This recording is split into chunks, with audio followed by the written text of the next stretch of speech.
Hello and welcome to this data service instructional video. Today we're going to be talking about how to enter assessments into progressbook. Specifically, district created assessments we'll be entering into progressbook. So what we have here, this is your progressbook main page, the main menu, and yours may look a little different than mine. I have all of the DST set up here on the right. So from this page, to enter assessments into your progressbook, you're going to select option 2 here on the teachers menu, enter assessment. It'll come up, and this is all the assessments that are possible to enter grades for at the district level right now. So these are all your district level assessments. And you'll see that we have a drop down for teacher, drop down for class and homeroom, drop down for subject, and a drop down for type. So teacher name is just going to be your class name, your name, class and homeroom. This is going to be if you have more than one math class, let's say, you'll be able to choose the homeroom. So like this particular class has got 2 different homerooms. So you can choose which class you'd like to enter the grades for. You can choose your subject. For this particular video, we're going to choose English Language Arts. And then you can choose the type of assessment. So we have formative optional, which is an optional formative that the district has put out there. You have required formative, which is a formative that the district is expecting you to use at some point. You have your summative, which is mostly your common assessments right now. Eventually, it might be some of your performance tasks. And then we have what's called a quick check. This name is going to be changing to formative teacher. So that'll be teacher-created formatives, and we're going to go over that in another video. So for this video, we're going to select summative. I'm going to scroll down. These are all of my summatives that I could possibly enter information for right now.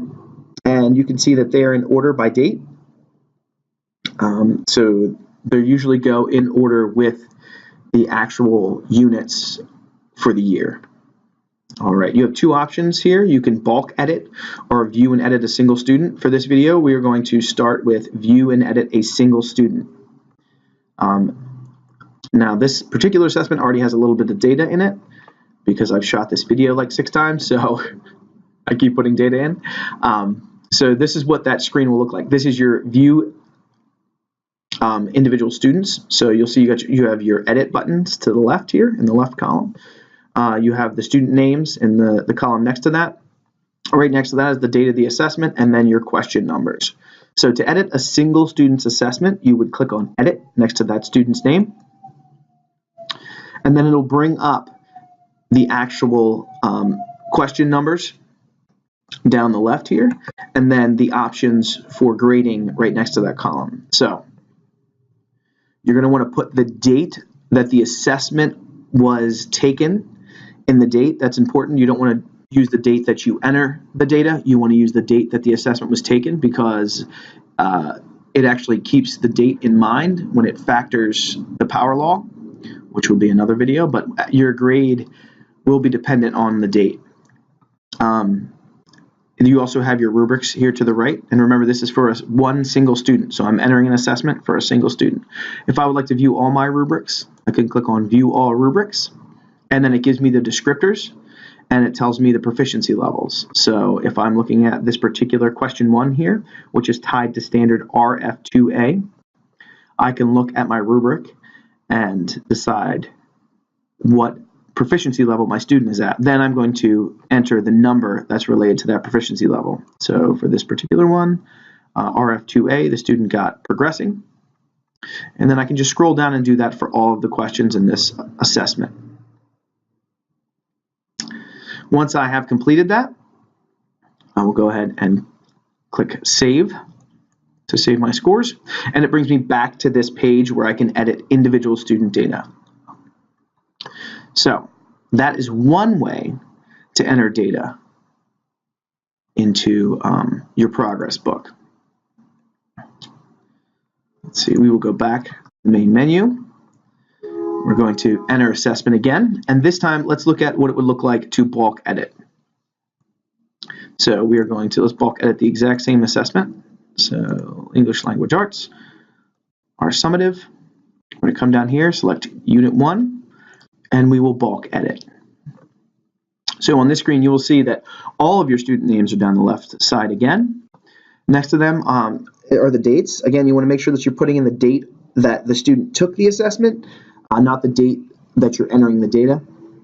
And then you have the option to put in the actual grade for each question. And the standards are tagged right to the question right up here. So question 1, again, is RF2A. You can also copy the date to all the assessments. So if all your students took the assessment on the same date, you can just click on copy date for new assessment, and it'll copy that date. Also, if most of your students received a similar score on a lot of the questions, you can choose in this first row that score. So your first student would get the grades. You put your grades in for your first student, and then you can select copy all and copy those grades to all of your students. And then, of course, after that, you can go through and just select which students' grades you need to change. If you have questions about the rubrics, of course, are on the bottom here again for you. So you can come down here and take a look at the descriptors, what each proficiency level means, and use those to help you when you're doing your grading. Once you've completed putting all your grades in, you're going to want to save scores. So click your Save Scores button. And this page probably looks familiar because this is identical to the page that it takes you to when you enter an individual student's assessment. So if I have a student that I gave a second opportunity, or they were late and I only need to enter 1, I would come back to this page and just edit the individual student.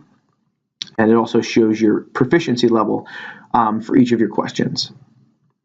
And that is how you get the scores for district created assessments into your progress book. Thank you for watching.